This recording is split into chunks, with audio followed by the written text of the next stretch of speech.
Laura, what do you make? Could Viacom win with this one? Is there stuff that hot that DirecTV's got to have it?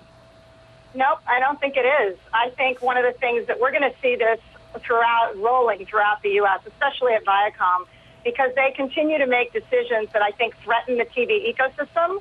So they have put a lot of their content onto Netflix, and with 2 months later, Nickelodeon's ratings were down 25%. They continue to be down double digits. So suddenly that asset of content is not as valuable to DirecTV, and yet they want a pay increase. That's also true of Comedy Central, the two big hit programs they put on their website within 24 hours. So that doesn't really help the distributor either. And yet they want kind of 20 to 30% price increases because that's what they've always gotten, and yet their ratings are down. So I think there's a very legitimate point of view that DirecTV has, even though we cover Viacom and we don't cover DirecTV. But I think you're going to see this rolling, kicking Viacom off every single contract that comes up. That's interesting. You know, I think what I heard you say there is this isn't about not having the latest hits, but in Nickelodeon in particular, but about sharing the stuff on the web and users changing their behavior to go away from TV.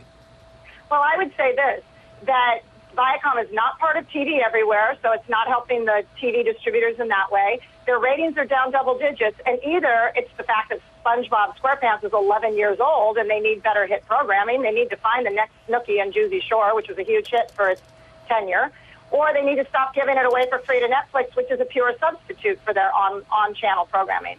But either way, they're not adding value. They're not adding more value to the TV ecosystem, but they're asking for 20 to 30% price increases, and you can understand why DirecTV threw up its hands and said no. Is Nickelodeon the real key here? Is it Comedy Central? Is it, is it a matter of the fact that they didn't get Phineas and Ferb, Disney got it, so they don't have the big hit in that genre? What's this really about?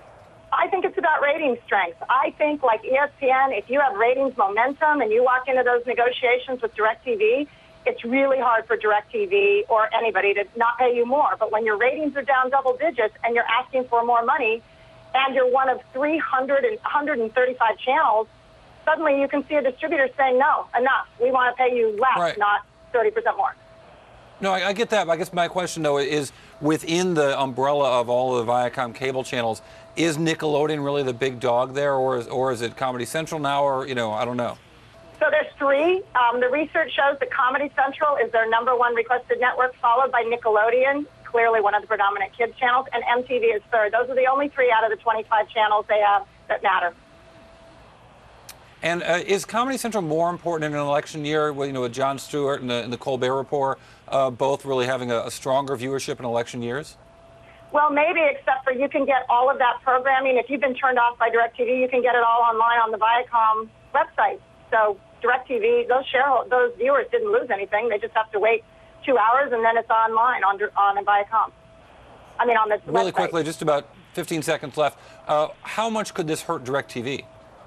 You know what? We saw this in Madison Square Garden with Time Warner Cable. The hit to the advertising revenue of the channels that are off is about 4 times worse than the distributor impact, and the distributor here is massive compared to Viacom.